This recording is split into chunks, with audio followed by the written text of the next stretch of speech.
Hello दोस्तों, जय Hind. Diamond academy Atrauli Azamgarh के यूट्यूब चैनल पर आप लोगों का तहे दिल से स्वागत है। दोस्तों, जो हमारा सामान्य हिंदी का जो टॉपिक चल रहा है, आइए आज हम आप लोगों को क्या बता रहे हैं। हमारा जो टॉपिक है व्यंजनों के प्रकार। व्यंजनों के प्रकार में हम आप लोगों को हमने बताया था कुल कितने व्यंजन होते हैं। 5 प्रकार के व्यंजन होते हैं। हमने बताया था स्पर्श व्यंजन था, तो एक एक करके हम जानते हैं। आइए देखते हैं आज का हमारा क्या है। ऊष्म व्यंजन या संघर्षीय व्यंजन किसे कहते हैं, इनके बारे में जानते हैं। कौन कौन से ऐसे व्यंजन हैं जो ऊष्म और संघर्षीय व्यंजन में आते हैं। तो आइए एक एक करके। स्पर्श व्यंजन में हमें बताया कुल कितने व्यंजन होते हैं। टोटल 25 व्यंजन होते हैं। उनके बारे में हमने पिछली क्लास में बता दिया है। तो आप लोग यदि हमारा इस क्लास को देखना चाहते हैं तो पहले पिछली क्लास को देखेंगे, तब जाके ये वाला हमारा क्लास समझ में आएगा। तो आइए देखते हैं और अपने टॉपिक पर नज़र डालते हैं। ऊष्म व्यंजन या संघर्षी व्यंजन, जिन ध्वनियों के उच्चारण में हवा मुख के किसी स्थान को रगड़कर, जिस कहने का मतलब है हमारा जो ध्वनि हम बोलते हैं, जिस ध्वनि का उच्चारण में हवा मुख से किसी स्थान को रगड़कर निकले तथा निकले। रगड़ कर मतलब निकलेगी, तो किसी चीज़ को रगड़ेंगे क्या होगी, ऊष्मा होगी, गर्मी होगी। उसी को क्या कहा जाता है, ऊष्म व्यंजन कहा जाता है या संघर्षीय व्यंजन। उनके बोलने में हमारे जीव को बहुत संघर्ष करना पड़ता है, इसलिए इसे क्या कहा जाता है, संघर्षी व्यंजन भी कहा जाता है। ऊष्मा यानी गर्मी पैदा करे, उन्हें ऊष्म व्यंजन कहते हैं। ये कितने होते हैं, 4 होते हैं। हमारे आपके कुल कितने होते हैं, 4 होते हैं। कौन कौन से होते हैं, आइए देखते हैं और इनके बारे में बताएंगे। ये वर्ण हो गए, किस वर्ग में आते हैं, इनका उच्चारण स्थान क्या हो जाएगा, इनके बारे में देखते हैं और जानते हैं। दोस्तों, आप लोगों से यही गुजारिश है, यदि आप लोग कॉम्पिटिटिव एग्जाम की तैयारी कर रहे हैं, यानी कि जिन कॉम्पिटिटिव एग्जाम में आप लोगों का हिंदी का क्वेश्चन आता है, तो हिंदी एक ऐसा विषय हमने बताया था 100% जो हमें आपको क्या दिलाती है, नंबर दिलाती है। इस वजह से हम आप लोगों को बार बार कहते हैं, आप लोग हमारी इस बताई हुए बातों को प्लस अपने साथ एक नोट्स लेकर बैठा करिए, ताकि एक नोट्स बनाइए, टारगेट फिक्स कर लीजिए और हिंदी का बहुत ही बेहतरीन सेशन शुरू कर दिए है। तो फाइनली आइए देखते हैं कौन कौन से। ये हमारा कौन सा हो जाएगा, तालव्य सा। ये कौन सा हो जाएगा, तालव्य सा। कौन से वर्ग में आएगा, तालव्य वर्ग में आएगा। हमारा किस वर्ग में आएगा, हमने बताया था तालव्य वर्ग में आएगा। और पूछ ले इसका उच्चारण स्थान, तो उच्चारण स्थान इसके नाम से ही पता चल रहा क्या हो जाएगा, तालु। हमारे आपके तालु से। इसे हम बड़ा सा छोटा खट्टी सा छोटा सा नहीं पढ़ेंगे हिंदी, यदि हम पढ़ेंगे इसे कौन सा सा कहेंगे, तालव्य सा कहेंगे। आइए देखते हैं फिर हमारा कौन हो जाएगा, मूर्धन्य। इसका वर्ग क्या हो जाएगा, ये खट्टी सा जिसे हम आप कहते हैं, लेकिन इसे क्या कहा जाता है, मूर्धन्य सा। तो इसका उच्चारण स्थान जब हम करते हैं तो कहाँ से निकलता है, हमारे मूर्धा से निकलता, इसलिए हम इसे क्या कहते हैं, मूर्धन्य।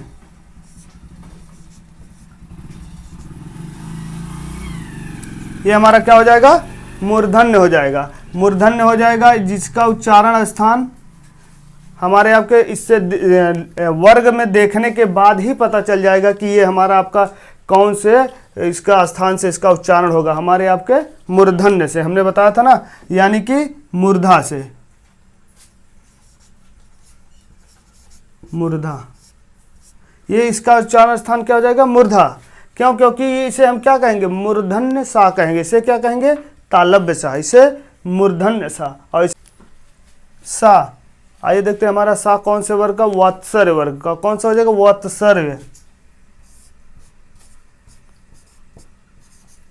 इसका उच्चारण स्थान क्या हो जाएगा, हमने बताया था जो वात्सर्य वर्ग में आएगा उसका उच्चारण स्थान क्या हो जाएगा, दंतमूल।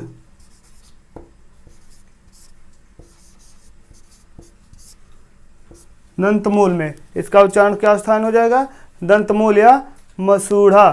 ठीक है। आइए देखते हैं हा। हा हमारा क्या है, काकल्य लिखे हैं, इसके बारे में अभी बताएंगे। हा हमारा क्या है, काकल्य। काकल्य किसे कहा जाता है उसके बारे में अभी हम 2 लाइन में आप लोगों को बेहतरीन तरीके से बताने का प्रयास करेंगे।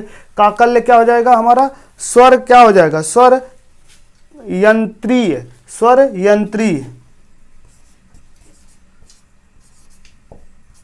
स्वर यंत्री,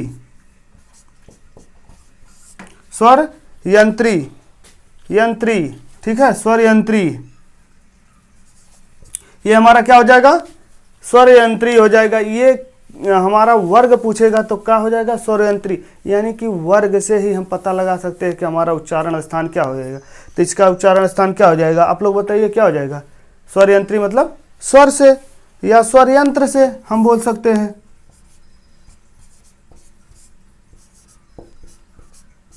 स्वर यंत्र, या इसे हम कह सकते हैं, लिख सकते हैं आप कंठ के भीतर, कंठ के भीतर। जैसे जब हम हा को बोलते हैं, देखिए ध्यान से, हा बोलते हैं तो ना ही हमारी उसमें जीभ कहीं पर इन्वॉल्व होती है, लेकिन वर्ड हा, हमारा वर्ड कहाँ से आता है, हमारे स्वर कंठ यानी स्वर यंत्र जो होता है, यहीं से हमारे शब्दों का निर्धारण होता है, यहीं से ध्वनि निकलती है। यदि इसी को हम दाब कर किसी शब्द को बोलना चाहें तो हमारा शब्द स्पष्ट नहीं होगा, क्योंकि शब्दों का जो है ध्वनि देने का कार्य यहीं से होता है। उसके बाद जीभ जो उस शब्दों को क्या बोलना है उस अकॉर्डिंग अपने जो है मूवमेंट करती है, इस वजह से हमारे जो है शब्द स्पष्ट निकलते हैं। जैसे हमने बोला हा बोलते वक्त हमारा जो है 1% जीभ इधर का उधर नहीं हो रही है। हमने बताया था काकल्य, काकल्य किसे कहा जाता है, जिनका उच्चारण कंठ के भीतर हो, जिन वर्ण का यानी जिन शब्द का हम उच्चारण करते वक्त हमारे कंठ के भीतर हो, उसे क्या कहेंगे, काकल्य वर्ण कहेंगे। ये हमारा क्या हो जाएगा, काकल्य वर्ण हो जाएगा। काकल्य वर्ण का हमने क्या बताया उदाहरण, जिन वर्ग यानी जिन शब्दों का उच्चारण करते वक्त केवल और केवल हमारा कंठ इन्वॉल्व हो, जिसकी मतलब जो शब्द हम बोले तो केवल कंठ से निकले, उसे हम क्या कहेंगे, काकल्य वर्ण कहेंगे। काकल्य वर्ण, जैसे हा हमारा एक क्या है, काकल्य वर्ण है। आइए देखते हैं इसी कड़ी में, अगली कड़ी में हम क्या देखते हैं, हमारा नंबर 4 पे क्या है, संयुक्त व्यंजन। संयुक्त व्यंजन ऐसे व्यंजन होते हैं जो एक शब्द हो पर दो शब्दों से यानी दो व्यंजनों से मिलकर बना हो, उसी को क्या कहते हैं, संयुक्त व्यंजन कहते हैं। वास्तविक रूप से देखा जाए तो हर व्यंजन स्वर के बिना अधूरा है, हमने बताया था अगली वाली क्लास में, आप लोग देख सकते हैं, इसीलिए यहाँ पे हलंत लगाया गया है। जब इसमें स्वर मिलता है तब जाकर ये अपने आप के वास्तविक रूप को दर्शाता है। लेकिन इसका वास्तविक रूप तो देखे, यही मूल रूप यही है, जब आ लग जाता है यानी स्वर लग जाता है तब जाकर ये तालव्य सा कहलाता है। तो हमने बताया था इसके बारे में, जो व्यंजन दो व्यंजनों से मिलकर बना होता है उसे संयुक्त व्यंजन कहा जाता है। जैसे जो व्यंजन दो व्यंजनों से मिलकर बना होता है उसे संयुक्त व्यंजन कहते हैं। हिंदी वर्णमाला में कितने हैं, हिंदी वर्णमाला में कुल 4 हैं। हमारे हिंदी वर्णमाला में कुल कितने हैं, 4। जैसे छा किस व्यंजन से मिलकर बना है, का प्लस मूर्धन्य सा, का प्लस मूर्धन्य सा से हमारा मिलकर क्या बना है, ये हमारा छा बना है। जैसे देख लीजिए यहाँ पर का प्लस मूर्धन्य सा इन दोनों से मिलकर बराबर क्या होता है, बराबर हमारा छा होता है। तो ऐसे करके हम देख लेते हैं। त्रा में बोलते ही हमें पता चल जाए कौन कौन सा व्यंजन का प्रयोग किया गया है, कौन कौन से व्यंजन का प्रयोग है। ता हो जाएगा व्यंजन के रूप में प्लस रा व्यंजन के रूप में, ये दोनों मिलकर हमारे किस शब्द का निर्माण करते हैं, त्रा शब्द का निर्माण करते हैं। जैसे ज्ञा को हमें देखते ही पता चल जा रहा है कि कौन कौन से व्यंजन इसमें इन्वॉल्व होते हैं। यही हमसे आपसे क्वेश्चन पूछता कहता छा, ज़्यादातर क्वेश्चन में यही पूछता, छा में कौन कौन से व्यंजन का प्रयोग किया गया, का प्लस मूर्धन्य सा, का प्लस मूर्धन्य सा का प्रयोग करके हम क्या बनाते हैं, छा। ये सब हमारे पूछे जाने वाले क्वेश्चन है और आप लोग याद भी कर सकते हैं। संयुक्त व्यंजन पूछ रहे, संयुक्त व्यंजन कितने होते हैं, तो अगर आपसे पूछे थे हिंदी वर्णमाला में मूलतः 4 होते हैं, हमारे आपके हिंदी वर्णमाला में मूलतः 4 होते हैं। और हमने बताया था ना कि संयुक्त व्यंजन कुल मूलतः 4 होते हैं। आप लोग बता सकते हैं कौन सा व्यंजन किससे मिलकर बना है, यहाँ पर देख सकते हो चारों के बारे में हम डिफिनेशन आप लोगों को बता दे रहे हैं। जैसे हमारा ज्ञा कौन कौन से बना है, जा प्लस इया, जा व्यंजन का जा हो जाएगा प्लस व्यंजन का या हो जाएगा, ये दोनों मिलकर हमारे किस शब्द का निर्माण करते हैं, ज्ञा से ज्ञानी वाला जो होता है उसी का निर्माण होता है। त्रा ये ज़्यादातर ये भी हमारा आपका शब्द मिलता है, देखा जाता है। श्री में कौन कौन सा, हमारा व्यंजन का जो क्या हो जाएगा, तालव्य सा, व्यंजन का तालव्य सा, और हमारा क्या हो जाएगा, व्यंजन का रा, व्यंजन का तालव्य सा और प्लस व्यंजन का रा मिलकर क्या बनता है, श्री। इन दोनों शब्द से मिलकर यानी इन दोनों व्यंजनों से मिलकर हमारा श्री का निर्माण होता है। तो दोस्तों ये हमारे कौन से थे? संयुक्त व्यंजन। कुल मूलतः कितने होते हैं? 4 होते हैं, छ, त्र, ज्ञ और स्र। ये श्री वाला जो हमारा होता है इन सब शब्दों को मिलकर। और कभी भी आप लोग ध्यान में रखिए, जब हम शुद्ध वर्तनीय बताएंगे वहाँ पर आप लोगों को स्पष्ट कराएंगे, जब 2 रा आपस में मिलते हैं तो वहाँ पर जैसे सा के साथ यहाँ पर देखिए कभी कभी हम लिखेंगे तो वो आप लोगों को वर्तनी शुद्ध वर्तनी बताएंगे। जैसे श्रृंगार लिखा होगा, आप लोग ज़्यादा देखते हैं श्रृंगार, श्रृंगार, श्रृंगार हमारा कुछ इस तरह से लिखा रहता है। ये वाला हमारा गलत माना जाता है। आयोग क्यों गलत मानता है? क्योंकि एक रा यहाँ पर है और एक रा यहाँ पर। 2 रा कभी आपस में साथ नहीं आते हैं। अगर कभी भी श्रृंगार लिखना हो तो आप लोग श्रृंगार ऐसे लिखेंगे। यही वाला हमारा आयोग आप लोगों का परीक्षा आयोग सही मानता है। तो इसलिए जब शुद्ध वर्तनी बताएंगे तो वहाँ पर हम बताएंगे। तो यहाँ पर केवल इस वर्ड को देख रहे हैं कि इस श्री के साथ हमारा कौन कौन सा व्यंजन मिलकर बना है? सा प्लस रा, यानी कि तालव्य सा और व्यंजन का तालव्य सा, व्यंजन का रा मिलकर ये हमारा श्री का निर्माण करता है। आइए देखते हैं उत्क्षिप्त व्यंजन। इसे उत्क्षिप्त व्यंजन या हम क्या कहते हैं? द्विगुण व्यंजन कहते हैं। उत्क्षिप्त व्यंजन या द्विगुण व्यंजन कहते हैं। ये टा वर्ग को हम उत्क्षिप्त भी कह सकते हैं। टा वर्ग को कौन से वर्ग में रख सकते हैं? उत्क्षिप्त वर्ग में भी रख सकते हैं। कौन कौन से है? डा जो होता है डा से मिलकर ड़ बनता है और ढा से मिलकर ढ़ा बनता है। जैसे कभी कभी कहीं कहीं हमें देखा जाता है, जैसे लिखना आजमगढ़, गढ़ में देखेंगे तो हमारा ये वाला रहता है। या लिखते हैं कहीं कहीं लिखते हैं हम आप लोग जैसे लिखते हैं बड़ा, बड़ा में देखते हैं ये वाला ड़ा नहीं प्रयोग करते हैं। जैसे अभी देख लीजिए, जैसे बड़ा लिखने के लिए ये वाला ड़ा हमें कुछ अजीब सा लग रहा है। यदि इसी को हम क्या लिखते हैं? बड़ा, ये वाला हमारा कुछ अलग दिख रहा है, इसलिए इसे हिंदी वर्णमाला में ये क्या कहेंगे? नवीनतम वर्ड है। हिंदी वर्णमाला में नवीनतम वर्ड है। ये संस्कृत में नहीं पाए जाते, संस्कृत भाषा में नहीं पाए जाते हैं। तो आइए देखते हैं इनके बारे में और जानते हैं।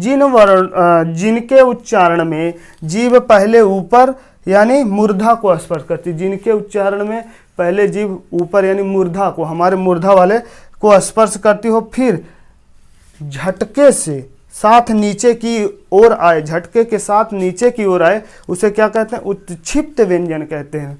क्या कहते हैं? एक बार फिर से आप लोग डेफिनेशन देख लिए।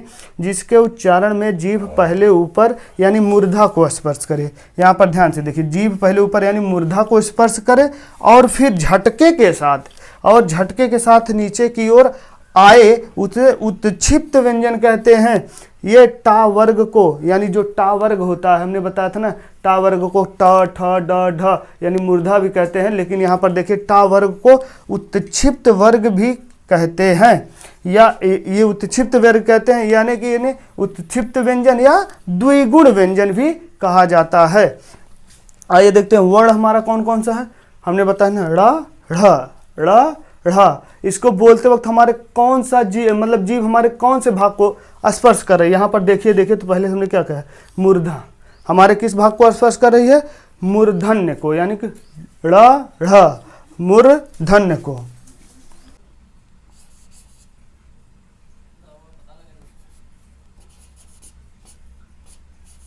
मूर्धन्य, इसका उच्चारण क्या हमारा? मूर्धा। इसका उच्चारण स्थान मुर्दा हो जाएगा। दोस्तों ये कौन कौन से? ढ़, ये 2 ऐसे ढ़। जब ढ़ बोलते हैं तो हमारी जीभ ऊपर जाती है, झटके से नीचे आती है। इसी को हमने यहाँ पर यानी कि इसका जो उच्चारण हमने लिखवाया है, यानी कि इसका जो है हम आप लोगों को संक्षिप्त रूप में बताए हैं कि कौन से ऐसे व्यंजन हैं जो उत्क्षिप्त व्यंजन में आते हैं। और यहाँ पर नोट करके देखो, लिख भी दिए गए हैं कि ये हिंदी के नवीनतम विकसित व्यंजन है। ये हिंदी के नवीनतम विकसित व्यंजन है। कभी पूछ ले हिंदी के नवीनतम विकसित व्यंजन बताइए, वहाँ पर यदि आप लोग नहीं पढ़े रहेंगे तो गलती करके चले आएंगे। तो फाइनली आप लोग देख सकते हैं यहाँ पर लिखा हुआ है। तो और ये संस्कृत भाषा में नहीं है। कभी कभी पूछ लेता है कि हिंदी के वह कौन से वर्ण है जो व्यंजन, हिंदी वर्णमाला के वह कौन से व्यंजन के वर्ण हैं जो संस्कृत भाषा में नहीं है। आप लोग यहाँ पर देख सकते हैं। यदि आप लोग पढ़े रहेंगे तो आप लोग स्पष्ट करके चले आएंगे, 1 नंबर आपका यहाँ पे क्लियर हो जाएगा। यदि आप लोग नहीं पढ़े रहेंगे तो गलती कर देंगे। तो दोस्तों ये हमारा क्या था? संक्षिप्त व्यंजन के यानी व्यंजनों के प्रकार था, व्यंजन के प्रकार खत्म हो गया। अब हम बताएंगे वर्णों के वर्गीकरण, वर्णों के वर्गीकरण नेक्स्ट पार्ट में आप लोगों को बताएंगे। तो दोस्तों हमारा क्लास कैसा लगा आप लोग कमेंट सेक्शन में जरूर बताइए, ताकि मिलते हैं फिर इसी के नेक्स्ट पार्ट में। Thanks for watching my video. जय हिंद।